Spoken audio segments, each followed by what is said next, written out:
¿Qué secreto te llevarás a la tumba, pero podrías contar aquí anónimamente? Mi padre falleció debido a leucemia, pero antes de conocer el diagnóstico, sufrió una hemorragia significativa en el cerebro por segunda vez y tuve que cargarlo por las escaleras. Accidentalmente, le hice un golpe contra el marco de la puerta y, desde ese momento hasta los últimos 3 días de su vida, nunca volvió a hablar, perdió la capacidad de hacerlo y apenas podía respirar hasta que partió. Desde aquel accidente, siento que soy responsable de haber acelerado su partida y la culpa me está consumiendo por dentro. Sin embargo, si reflexiono, me pregunto, si no le hubiera golpeado la cabeza, ¿continuaría con vida y sufriría más por su leucemia durante esos días tan dolorosos? Extrañarlo se queda corto, pero siento que lo decepcioné en sus últimos momentos. Nadie más lo sabe y estoy plenamente convencido de que llevaré este peso conmigo siempre. He tenido una relación íntima completamente consensuada, intermitente, con mi psiquiatra durante más de 15 años. Su hijo más joven está a punto de graduarse de la escuela secundaria y comenzar la universidad este año. Actualmente, ella me está diciendo que tiene la intención de pedir el divorcio en otoño y me ha pedido que busque un nuevo médico para que podamos hacer pública nuestra relación. Ella arriesgaría su licencia médica si tuviéramos una relación de paciente-médico y también estuviéramos saliendo. No estoy seguro de lo que sucederá. Edición. Realmente me gustaría salir con ella de manera abierta. Tenemos un vínculo personal fuerte de maneras que son inapropiadas desde la perspectiva de paciente-médico. Pero las relaciones son complicadas, la vida es complicada. Si se divorcia y me despide como paciente, tal vez podamos ver si hay algo más allá de nuestro enredado y complicado vínculo que surgió a raíz de conocernos en un entorno clínico. Diablos, es extraño.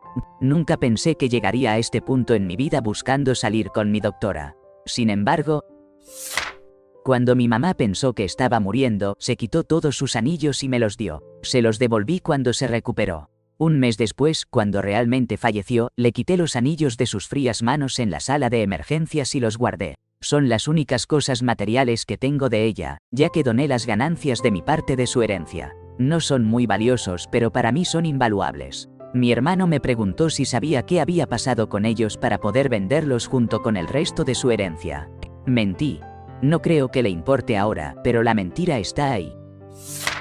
Descubrí que mi mamá le estaba siendo infiel a mi papá cuando era adolescente. Ella me dijo que si se lo decía a mi papá, él la dejaría a ella, y a nosotros, a mí y a mis hermanos, y que todo sería mi culpa. Así que nunca dije nada.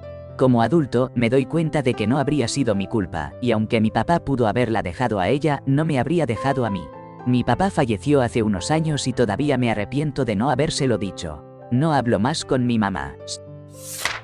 Alguien le quitó la vida a otro en mi nombre. No le pedí que lo hiciera, ni sabía que iba a suceder. Tuve un ex que, a pesar de que ambos éramos muy educados al respecto, no podía superarme y se convenció de que yo era el amor de su vida. Una noche estaba saliendo con uno de sus amigos, quien sugirió que debían hacerme daño para intentar olvidarme. Él dice que no podía soportar la idea de que alguien quisiera hacerme daño, así que en lugar de eso, sacó un arma de fuego y le quitó la vida a su amigo allí mismo. Le dijo a la policía que lo hizo por mí.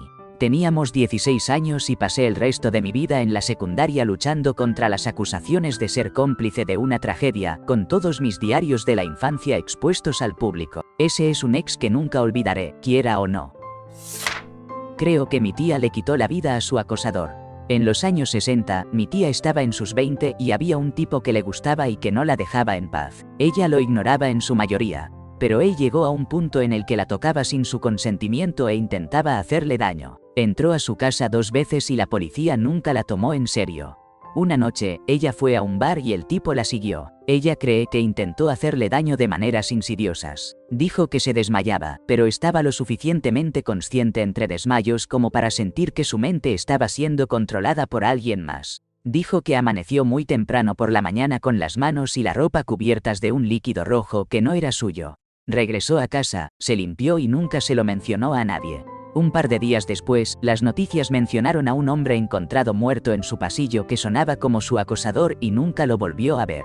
No sé si ella lo estaba inventando, pero no era del tipo de mentir o contar historias falsas. Ella murió hace un par de meses, así que lo que haya pasado se lo llevó a su tumba.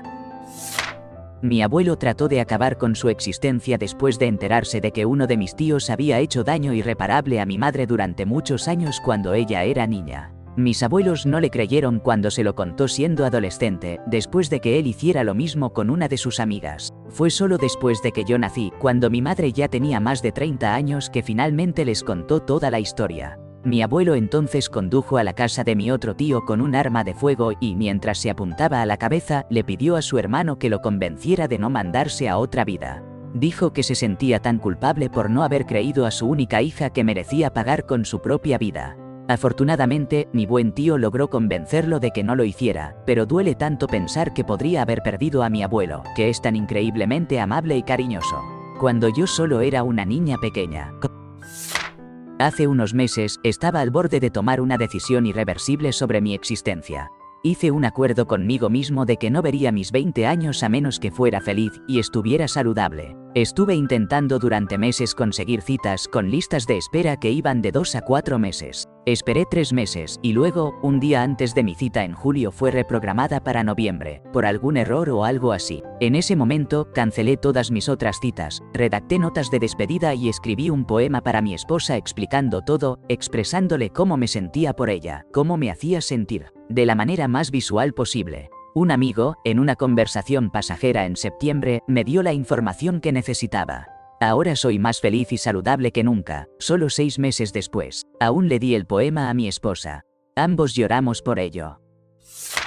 El hermano menor de mi abuelo fue quien le quitó la vida a finales de los años 50. Era un vendedor que iba de puerta en puerta y llamó cariño a la esposa de un hombre durante su discurso de venta. El hombre lo escuchó y usó un arma.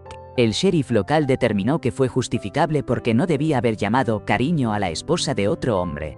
Más tarde, mi abuelo y su otro hermano mandaron a otra vida a ese hombre. Ambos regresaron a casa esa noche cubiertos de líquido rojo y le dijeron a mi abuela que cuando el sheriff viniera, debían decirle que habían estado en casa toda la noche bebiendo y jugando a las cartas. Mi abuelo me contó esa historia cuando le pregunté por qué bebía tanto.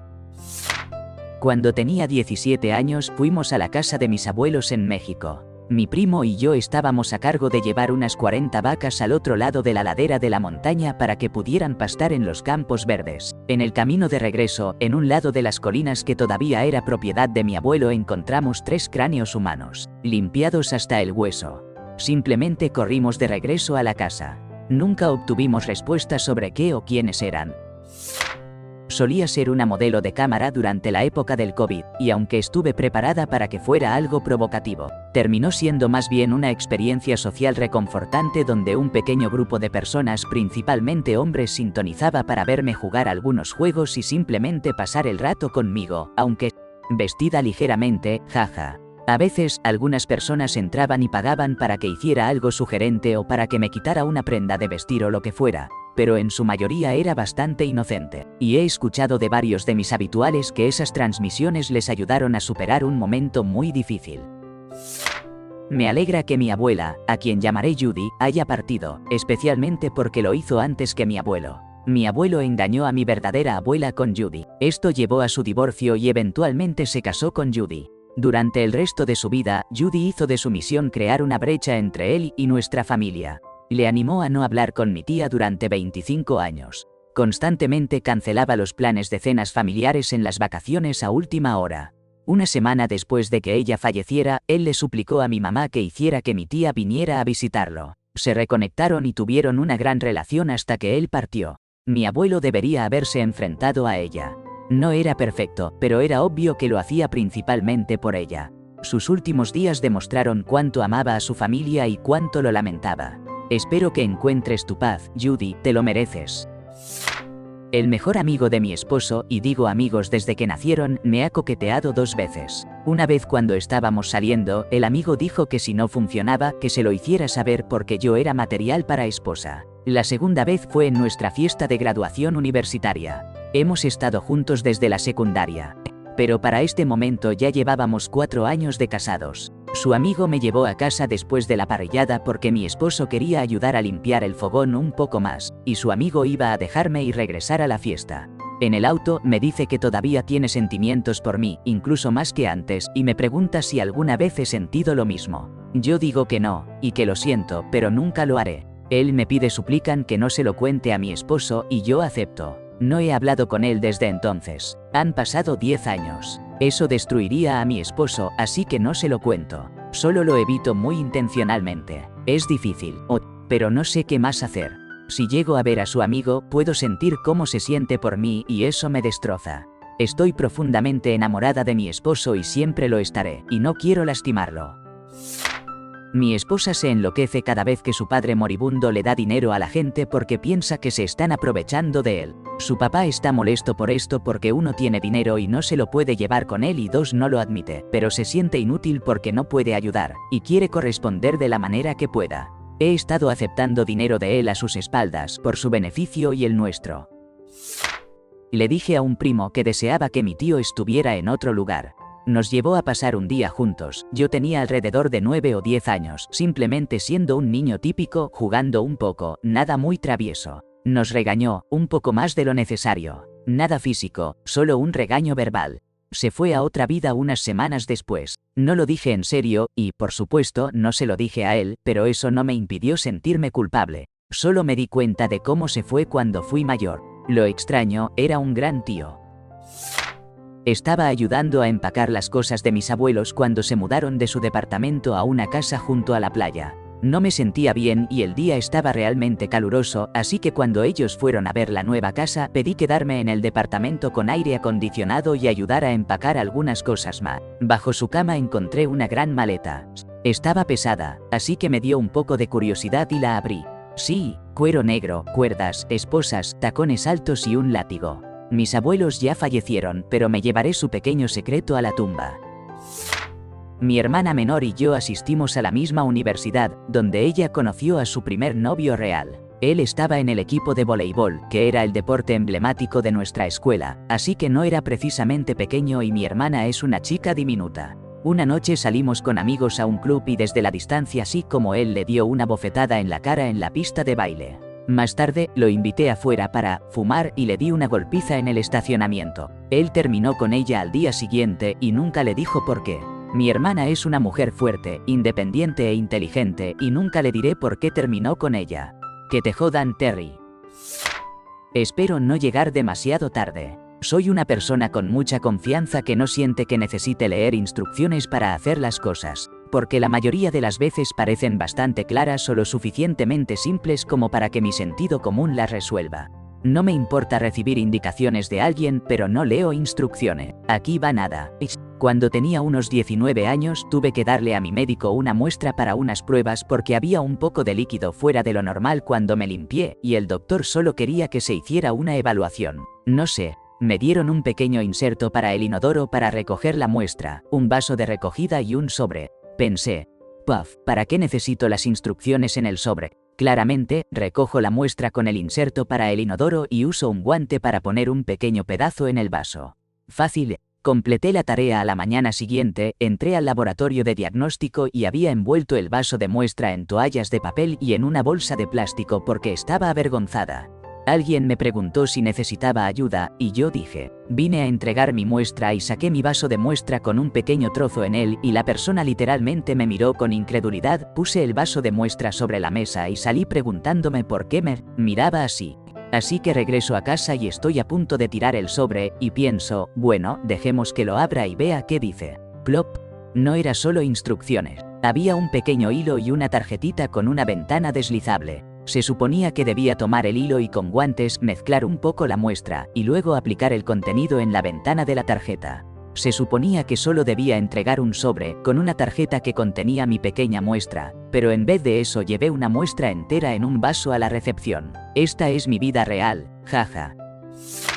Tengo más fantasías sobre mujeres que sobre hombres. Siempre me he considerado heterosexual e incluso estoy casada con un hombre. Me he etiquetado como una mujer heterosexual, pero últimamente he estado pensando que podría ser bisexual.